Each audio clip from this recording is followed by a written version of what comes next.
ধর্ষকের মৃত্যুর আগে ধর্ষিতাকে মৃত্যুবরণ করতে হয়। এটা হচ্ছে আমাদের সোনার বাংলাদেশ।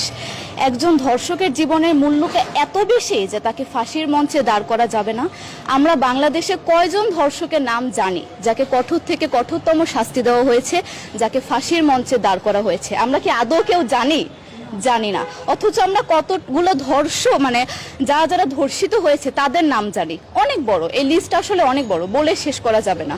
কুমিল্লার তনু, মাগুরার আসিয়া, 2 দিন আগেও কিশোরগঞ্জে 8ম শ্রেণীর একটি ছাত্রীকে বাসা থেকে তুলে নিয়ে ধর্ষণ করা হচ্ছে। বাবার হাতে মেয়ে ধর্ষিত হচ্ছে, ভাইয়ের হাতে বোন ধর্ষিত হচ্ছে।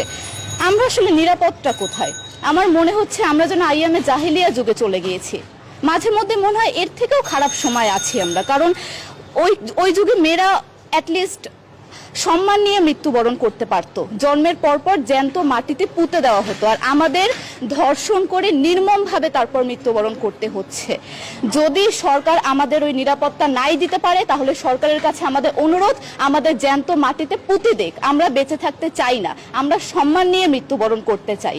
আমরা এই দেশে থাকতে চাই না যে এই দেশে আমাদের কোনো নিরাপত্তা নেই, যে এই দেশে রাস্তা দিয়ে হাঁটলে আমাদের মধ্যে একটা আতঙ্ক কাজ করে, কখন কি না কি হয়ে যায়। আইন উপদেষ্টা বললেন যে ধর্ষকের নাকি ফাঁসি দেওয়া সম্ভব হবে না, তাহলে নাকি নিরীহ মানুষকেও মাঝে মধ্যে ফাঁসির ব্যবস্থা করা, মিথ্যা মামলায় ফাঁসিয়ে দিয়ে ফাঁসির ব্যবস্থা করা হতে পারে। আইন উপদেষ্টার কাছে আমার প্রশ্ন, আল্লাহ না করুক আজকে যদি আপনার কাছের কেউ, আপনার বোন অথবা আপনার স্ত্রী অথবা আপনার মেয়ের সাথে যদি এরকম কোনো কিছু হতো, আপনি কি আসলে এটা বলতে পারতেন যে না, ধর্ষককে ফাঁসি দেওয়া যাবে না? কোনোদিনও পারতেন না। আপনি সবার আগে তার ফাঁসির ব্যবস্থা করতেন, সম্ভব হলে নিজের হাতে মেরে ফেলতেন। তাহলে আমাদের বেলায় কেন এত বৈষম্য? আমরা কি দোষ করেছি? আমরা কি নারী না? আমরাও তো কারো বোন, আমরাও তো কোনো বাবার সন্তান, আমাদেরও তো বেঁচে থাকার অধিকার আছে, তাই না? কিছু হলে মেয়েদের পোশাকের দোষ দেওয়া হয়। আমার কাছে প্রশ্ন, একটা 8 বছরের শিশুর মধ্যে এরকম কি থাকতে পারে যেটা একটা পুরুষকে অ্যাট্রাক্ট করবে, যেটা একটা পুরুষকে সিডিউস করবে? সেরকম হলে আসলে ধর্ষণ করা হতো সবসময় প্রাপ্তবয়স্ক মহিলাকে। কিন্তু আমরা আসলে পরিসংখ্যান গবেষণা করলে দেখতে পারি যে ধর্ষক সবচেয়ে বেশি করা হচ্ছে শিশুদেরকে, কিশোরীদের সবচেয়ে বেশি ধর্ষণ করা হচ্ছে। দৃষ্টিভঙ্গি পরিবর্তন করুন, চিন্তা ভাবনা পরিবর্তন করুন, ধর্ষকদের আইনের আওতায় আনুন।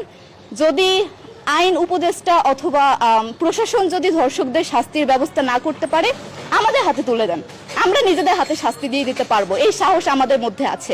বেঁচে থাকার জন্য আমাদের যতটা কঠিন হতে হবে, আমরা কঠিন হওয়ার জন্য প্রস্তুত আছি। আমরা ফাঁসি চাই, ধর্ষকদের কঠোর থেকে কঠোরতম শাস্তি চাই। যতদিন না পর্যন্ত ফাঁসি দেওয়া হবে, যতদিন না পর্যন্ত ধর্ষকদের শাস্তির ব্যবস্থা করা হবে, আমরা আমাদের আন্দোলন অব্যাহত রাখবো। দরকার হলে আমরা শিক্ষা প্রতিষ্ঠান বন্ধ করে দিব, তবুও আমরা থামবো না। এটাই আমাদের দাবি।